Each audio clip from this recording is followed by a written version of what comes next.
Cegah masuknya virus corona, khususnya ke Sumatera Selatan, Kemenkumham hentikan sementara bebas visa, kunjungan visa, dan pemberian izin tinggal keadaan terpaksa bagi warga negara Tiongkok.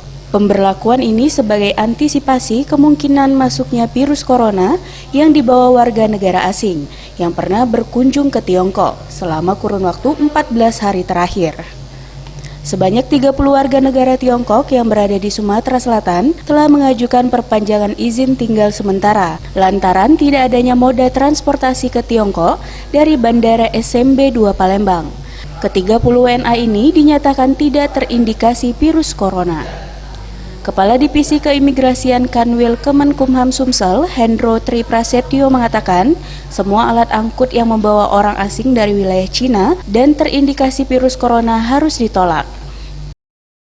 Jadi sesuai dengan peraturan Menteri nomor 3 tahun 2020, semua alat angkut yang membawa orang asing yang dalam kurun waktu 14 hari itu harus ditolak. Saat ini pihak imigrasi Sumsel bekerja sama dengan instansi terkait melakukan pengawasan di pintu masuk Sumatera Selatan, seperti di Bandara SMB 2 Palembang dengan memasang alat deteksi suhu tubuh. Tim Liputan Sriwijaya TV.